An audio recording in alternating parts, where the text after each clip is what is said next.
नमस्कार दोस्तों, मैं दीपक शर्मा अंग्रेश आपका स्वागत करता हूं टेक्स्ट बुक सुपर कोचिंग में। So first of all a very warm नमस्कार फ्रॉम माय साइड। जी हां, आज हम आप लोगों के साथ फिर से कनेक्ट हुए हैं काफी इंटरेस्टिंग टॉपिक के लिए। अब देखिए, यह जो हमारा आज का टॉपिक है जॉइंडर्स ऑफ पार्टी, यानी कि आप लोगों ने सुना होगा कि अक्सर कोर्ट में जब कोई केस डाला जाता है, चाहे कोई जमीनी विवाद हो, पैसों की रिकवरी के लिए हो, किसी दूसरे प्रकार का केस हो, वहां पर किसी एक जरूरी व्यक्ति को कोर्ट में नहीं जोड़ा जाता, उससे छिप छिपाकर कोर्ट में केस डाला जाता है। तो ऐसी स्थिति में कानून कहता क्या है, यह हम आज के टॉपिक में कवर करने वाले हैं। तो आज की वीडियो में हम बात करेंगे जॉइंडर्स ऑफ पार्टी, जो स्टूडेंट्स के लिए, जी हां, जिसने भी सीपीसी पढ़ा होगा वो इससे रिलेट कर पा रहा होगा कि कितना इंपॉर्टेंट टॉपिक है और उन लोगों को यह चीज समझने में भी दिक्कत आ रही होगी। तो आज के सेशन में हम यह टॉपिक पूरी तरीके से आपको क्लियर करेंगे, जहां पर रेलिवेंट जजमेंट के साथ यह चीज आपको क्लियर करके दी जाएगी। नाउ आज का टॉपिक अब हम स्टार्ट करते हैं। देखिए, आज हम कवर करने वाले हैं जॉइंडर्स ऑफ पार्टी। इसके अंदर दो टर्म आपको पढ़ने को मिलेंगे। पहला है मिस जॉइंडर और दूसरा है नॉन जॉइंडर। मिस जॉइंडर क्या होता है, जब किसी व्यक्ति को गलती से ऐड कर लिया जाए, मतलब एक ऐसा व्यक्ति है जिसको कोर्ट केस में होना जरूरी नहीं था पर उसको गलती से कोर्ट में केस में पार्टी बना दिया गया। इसके अलावा दूसरा आता है non joinder of party. Non joinder of क्या कहता है, जब एक इंपॉर्टेंट पर्सन था और उसी को कोर्ट केस में पार्टी नहीं बनाया गया। और नॉन जॉइंडर इतना इंपॉर्टेंट होता है कि अगर यहां पर किसी जरूरी व्यक्ति को पार्टी नहीं बनाया गया जो नेसेसरी पार्टी था, तो अगर उसके बिना ही कोर्ट ने कोई निर्णय दे दिया है तो वो निर्णय भी वहां पर सेट असाइड कराया जा सकता है। तो बड़े ध्यान से आप लोगों को यह टॉपिक समझना अनिवार्य है। सबसे पहले हम non joinder and miss joinder के बारे में बात करते हैं। देखिए, नॉन जॉइंडर मतलब किसी को ज्वाइन ना कराना। सिंपल से मतलब समझ में आ रहा है कि जहां पर एक व्यक्ति जो कोर्ट केस के अंदर पार्टी होना अनिवार्य था पर उसी को केस के अंदर पार्टी नहीं बनाया। अक्सर लोग छिप छिपाकर केस डालते हैं और जरूरी व्यक्ति को पार्टी नहीं बनाते। वहां पर यह चीज होती है, चाहे उसको प्लेंटिफ के तरीके से या डिफेंडेंट के तरीके से केस में जोड़ा नहीं गया, तो ऐसे केस में क्या होगा, वो कोर्ट केस का निर्णय अमान्य भी हो सकता है। और वहीं दूसरी ओर अगर हम बात करें मिस जॉइंडर की, तो वो बोलता है अगर एक व्यक्ति है, एक पार्टी है जिसको गलत तरीके से केस के अंदर जोड़ लिया गया, उसकी जरूरत नहीं थी, अब बस जोड़ लिया गया तो उसको हटाओ भाई। कारण क्या है हटाने का, कि अगर उसको हटाया नहीं गया तो केस का टाइम खराब होगा, उसके ऊपर बेवजह टाइम सुनवाई में खराब करना पड़ेगा।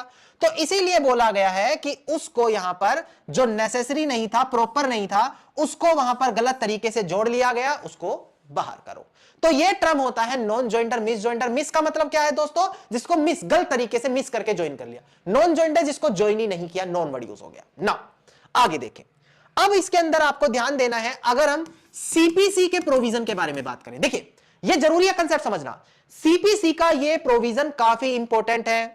अगर आप सीपीसी का ऑर्डर 1 रूल 9 पढ़े तो वो स्पेशली बात कर रहा है नॉन जॉइंडर, यानी कि जहां पर एक व्यक्ति को ज्वाइन नहीं किया। इन्होंने बोला कि किसी भी केस को इस ग्राउंड पर सिर्फ डिसमिस नहीं किया जा सकता कि वहां पर एक जरूरी व्यक्ति को ज्वाइन नहीं किया। मतलब कि अगर कोर्ट में आप खड़े होकर बोल रहे हैं कि मैं भी इसके अंदर पार्टी होना चाहिए था और इस केस को डिसमिस करो, मेरे से छिपाकर केस डाल रहे हैं, तो ये बोल रहे हैं नहीं भाई, ऑर्डर 1 रूल 9 कह रहा है कि सिर्फ इसी ग्राउंड पर केस डिसमिस नहीं करने वाले। हां, इन्होंने बोला कि कोर्ट की यहां पर यह एबिलिटी है, पावर है कि वो मिसिंग पार्टी के बिना अगर मैटर को प्रॉपर तरीके से सुन सकती थी तो वो सुन सकती है। इसके ऊपर सुप्रीम कोर्ट की रेलेवेंट जजमेंट है, जो मैं आगे समझाऊंगा, वहां पर कंसेप्ट ज्यादा क्लियर होगा। नाउ वहीं दूसरी ओर बात करें ऑर्डर 1 रूल 10 की, जो इसी से अगला ऑर्डर रूल है हमारा, वो बात करता है मिस जॉइंडर, यानी कि कोर्ट से आप परमिशन लेकर स्ट्राइक आउट कराते हैं कि ये व्यक्ति गलत तरीके से जुड़ गया, इम्प्रॉपरली ज्वाइन हुआ है, तो इसको बाहर निकालो। या फिर अगर कोई नए व्यक्ति को ज्वाइन कराना चाहता है जो पार्टी ऐड होना चाहिए था,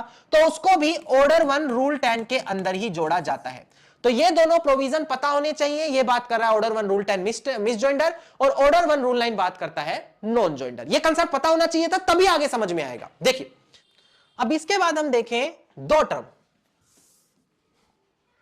अब इसके बाद देखें हम तो दो टर्म्स आएंगे, नेसेसरी पार्टी एंड जो दूसरा टर्म होगा वो होगा प्रॉपर पार्टी। और मुझे पता है लोगों ने ये टर्म आज तक सुना भी नहीं होगा बहुत से, ये समझना जरूरी है। देखिए नेसेसरी पार्टी में वो व्यक्ति आएगा जिसकी कोर्ट में प्रेजेंस होना बहुत जरूरी है, और अगर उसको कोर्ट केस में पार्टी नहीं बनाया तो कोर्ट बिना उसके कोई भी एक प्रॉपर निर्धारित केस का निर्णय नहीं दे सकता। मतलब अगर एक व्यक्ति, उसको कब बोला जाएगा वो नेसेसरी पार्टी है, जब उसके बिना कोर्ट अपना निर्णय ना सुना सके, उसको बोला जाता है नेसेसरी पार्टी। चाहे वो कोई प्रॉपर्टी विवाद हो, कोनर्स को लेकर विवाद हो, जैसे कि मान लेते हैं एक प्रॉपर्टी है, इसमें टोटल 4 हिस्सेदार हैं, सिर्फ 3 लोगों को पार्टी बनाया और पार्टीशन बंटवारे का केस डाल दिया, चौथे को पार्टी नहीं बनाया।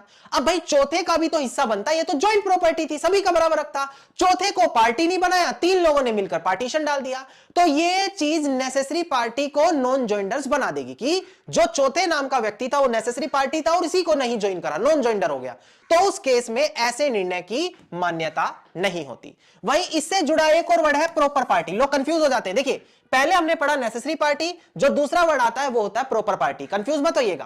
प्रॉपर पार्टी का मतलब क्या है, जिसको जोड़ा नहीं करा, वो इंपॉर्टेंट था, कोर्ट मान रहा है इसको कि वो इंपॉर्टेंट था केस का निर्णय देने के लिए, पर बिना उसके भी कोर्ट सारे फैक्ट्स को इजीली समझ सकता है और फैसला सुना सकता है, और उसको कोर्ट में ना जोड़े जाने की वजह से केस का निर्णय नहीं बदलेगा।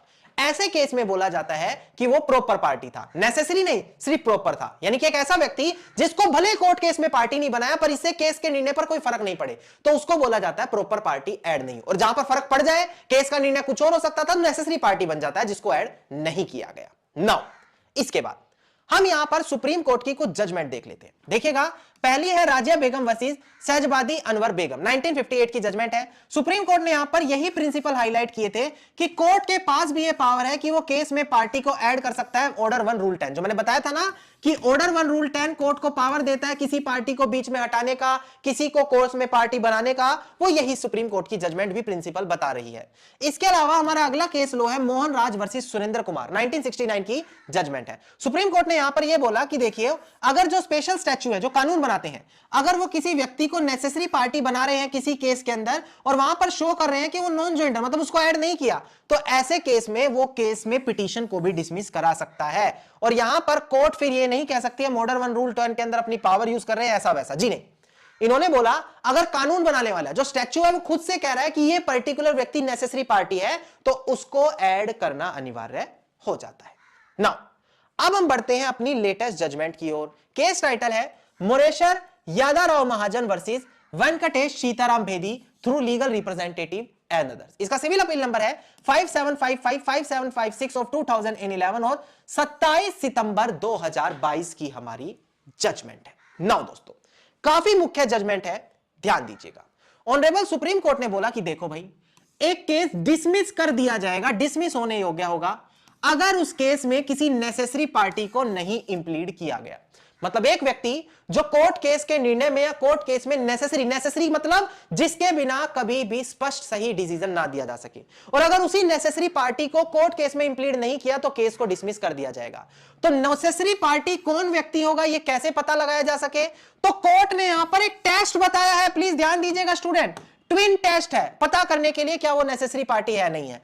पहला पॉइंट बोलता है कि सबसे पहले यह देखो क्या वो जो व्यक्ति है जिसको ऐड नहीं किया गया उसका कोई राहत पाने का हक भी बनता है किसी ऐसे व्यक्ति से जो ऑलरेडी कोर्ट में इन्वॉल्व है। मतलब कोई ऐसा व्यक्ति जो विवाद के अंदर कोर्ट के अंदर जा चुका है, क्या वह व्यक्ति जिसको केस में पार्टी नहीं बनाया उसको उससे कोई राहत मिल सकती है या नहीं मिल सकती, पहली चीज ये देखो। और दूसरा पॉइंट देखो, ये इंपॉर्टेंट है कि उस व्यक्ति को ऐड किए बिना कोर्ट कोई भी इफेक्टिव डिसीजन नहीं दे सकती। अगर ऐसा लग रहा है कि ऐसा कोई वहां पर स्थितियां बन रही है तो यह माना जाएगा कि केस के अंदर नेसेसरी पार्टी को नहीं जोड़ा गया और कानूनी रूप से उसकी मान्यता नहीं होगी। तो उम्मीद करता हूं नेसेसरी और प्रॉपर पार्टी इसके बीच फर्क पता लगा होगा, miss joinder and non joinder इनके बीच पता लगा होगा फर्क, ऑर्डर 1 रूल 9 ऑर्डर 1 रूल 10 आपको फर्क पता लगा होगा और रेलिवेंट जजमेंट भी क्लियर हुई होगी जहां पर मैंने ट्विन टेस्ट आपको क्लियर करे नेसेसरी पार्टी को पता लगाने के लिए। उम्मीद करता हूं आज की वीडियो आप लोगों के लिए काफी ज्यादा लाभदायक साबित होगी क्योंकि ये वीडियो हर स्टूडेंट और व्यक्ति के लिए काफी ज्यादा इंपॉर्टेंट है। अगर आप चाहते हैं रोजाना तौर पर इसी प्रकार के सेशन आप अटेंड कर सके तो टेक्स्ट बुक सुपर कोचिंग को तुरंत सब्सक्राइब करें और साथ में नोटिफिकेशन बेल आइकन